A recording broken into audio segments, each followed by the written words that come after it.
The media, the state, the self-help gurus are for the first time all unified on trying to get you and I brainwashed and sucked into this trap. And here's the scary part. It's working. And this trap is so prevalent and pervasive in society today that you won't realize that you fell for it until it's too late. And it's not too far off from the Netflix hit series Stranger Things, where some of the characters get stuck in the upside down, a mysterious alternate dimension existing parallel to the reality of the human world. And what if I told you that the majority of people who are looking to make positive changes to their life and to the world are stuck living in a false parallel universe? And I don't want this to be you. My name is Ruslan, and this channel exists to encourage, empower, and inspire you to live a life that blesses God. If you're new here, or if you're not new here, please hit that subscribe button, as we are on the cusp of 500,000 subscribers, and I'd love to celebrate that with you. But before we expose this alternate parallel universe that so many people are sucked into and don't even know it, check out what some of these celebrities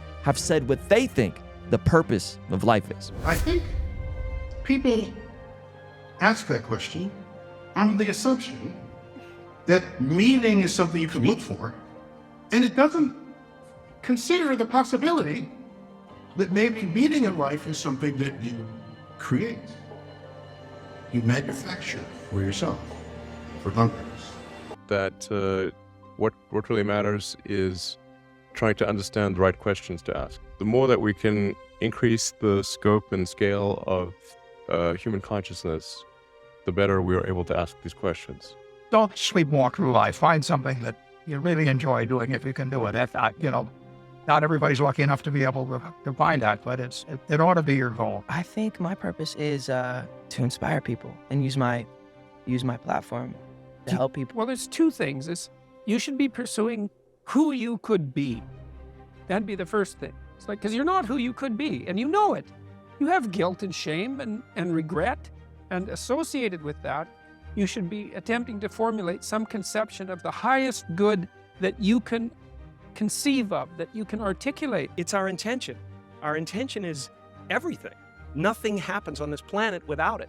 Not one single thing has ever been accomplished without intention. When you grow up, you tend to get told that the world is the way it is, and your life is just to live your life inside the world, try not to bash into the walls too much, try to have a nice family life, have fun, save a little money. But life, that's a very limited life. Your purpose is to be here fully, to align yourself with this moment internally.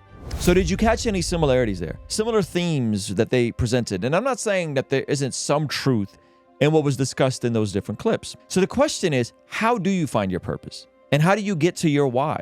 Is there really that many ways to discover what you are created for? And I don't want to dunk on any of the things that were said, but some of them are so shallow or so unclear, or as we would like to say, complete faux fundities, just nothing sandwiches. Shout out Eckhart Tolle. To align yourself with this moment internally. The themes were all over the place. Elon Musk said it's about advancing consciousness. Jordan Peterson said it's about the greater good.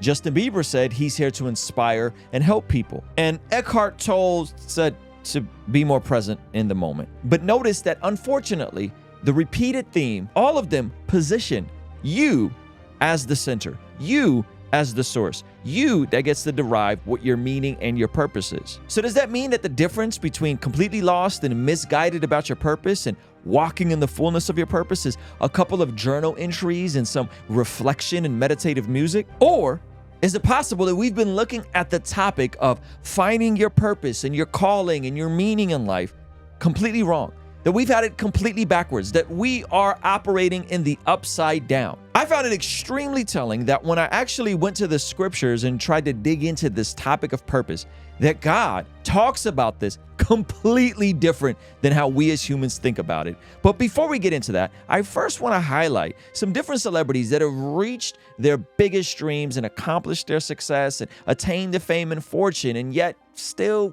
arrived at the conclusion that their life kind of sucks. When people say, oh, I want to be like you, I want to be an actor, I want to look like you, the question I always ask them is why? Like, really, why? People, and especially America, this idea of fame that to be famous means that you're successful, that you're happy. When How I Met Your Mother first went on the air, I ran into an actress that I knew, and she said, "Are you just like so happy all the time?" And I remember thinking, does she really think that when CBS picked up the show, it left me with an inability to feel anything other than unbridled joy? But the joke was on me because I kind of thought it would. Why am I unhappy? Okay, Stephanie Gaga hybrid person.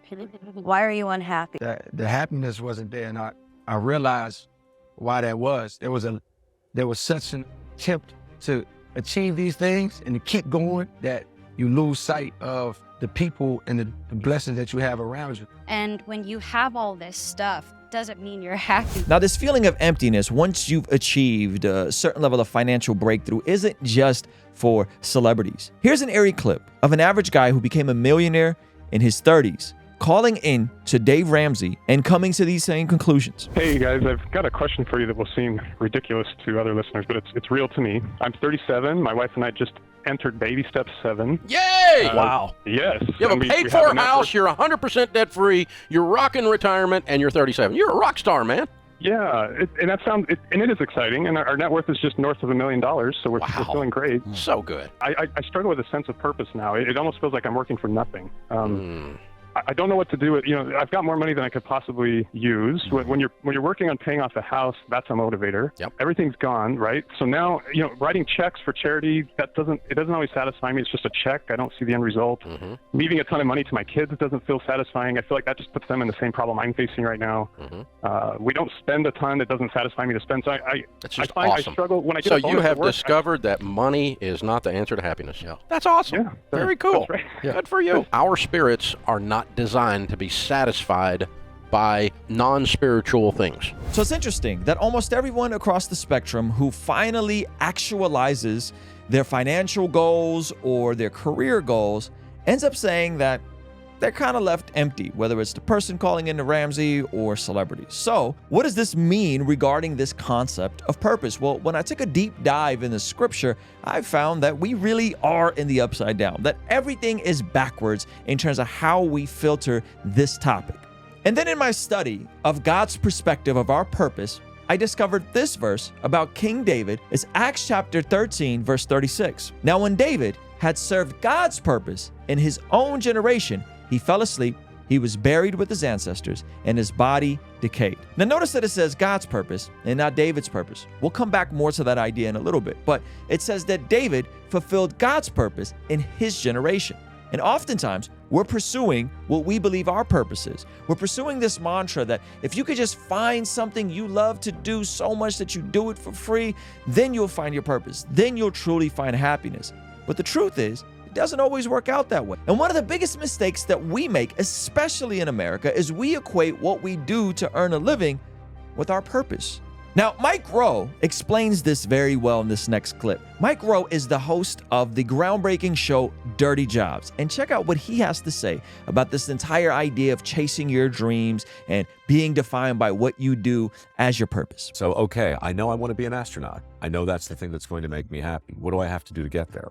And you make this list and you go down that road and you start to cross those things off. And maybe you make it and maybe you don't. Statistically, you're not going to make it. You know why? Because there are only like 100 astronauts. Tough. Okay, it's a tough thing to do. I think when you put passion first, you erect a giant wall. And if you can get over it and get down to the other side, then you get to write the biography and tell the world about how you identified your wish. And people love to read that crap. In my view, that's simply not how most success works. Never follow your passion, but always bring it with you. It's interesting that Mike says, don't follow your passion, but instead take your passion with you. And I'm gonna tell you a story about a father figure in my life that was instrumental in me coming to faith in Jesus and ultimately finding my purpose. His name is Willie. But before I get there, I first have to look at what the scriptures have to say about purpose. It may shock you. Now, remember I said this concept that your purpose and my purpose really doesn't exist in the scriptures? To drive home that point even more, check out Proverbs 19:21. Many are the plans in a person's heart, but it is the Lord's purpose that prevails. In Luke 7:30, it says that the Pharisees and experts in the law rejected God's purpose for themselves because they had not been baptized by John. John was the cousin of Jesus who was making the way for Jesus's ministry. Now, before I get into what is our purpose, it's first important to note that both of those passages say that it's about God's purpose for our life. And before I get to the final verses to really juxtapose what is God's purpose for our life versus what society and the media tells us our purpose is, I have to tell you a story about my friend Willie. I grew up in San Diego, and unfortunately my dad wasn't in my life, which led me to getting into a lot of trouble. And I actually got arrested at the age of 11 and had to do some community service. Well, thankfully, my next door neighbors were a gentleman named Charles and a gentleman named Willie. They went to a local church that I ended up doing a lot of my community service hours at. And Willie ended up becoming a father figure to me. Willie was instrumental in sharing the gospel with me, but he had been gone for a while because he was a truck driver. And I remember when he finally came back and picked me up in his massive semi-truck, took me to Oceanside for the very first time, which is where I live now. I live in Vista Oceanside, North County, San Diego. And on that trip, I was enamored by his apartment-style cab in the back of his truck, where he had a TV and he had a couch and a fridge. And he was literally living out of that portion of his truck because he was driving cross-country. He was a very blue-collar kind of guy. And that awoke my deep-down masculine desire to someday live out of a vehicle. Later in my life, I went on tour and found out that that was extremely overrated. But nevertheless, I thought this little apartment in the back of his truck was so cool. I began to think that that was the exact purpose for his truck, that that truck was created so that Willie can live out of it while he drove across country. But here's the reality. That truck wasn't created to have an apartment in it. That truck was created to transport cargo across the country. That truck was created so that it could be driven. Willie living out of it was a secondary purpose. And thinking about that made me realize how we often think that our lives is that portion of the semi-truck, the super slick apartment with its own fridge and all the amenities that you can live out of. But that's not really it. That may be a secondary function of our purpose, but it's not the purpose. The cab in your life is your career. It is your passion. It is your hobbies. But that's not your purpose. And in the same way, Willie's purpose wasn't just to be a truck driver. Willie knew that his purpose was so much greater. In him sharing the gospel, he also exemplified it with his actions by being a father figure to me when I really needed one. So Willie didn't allow himself to be defined by what he did as a career.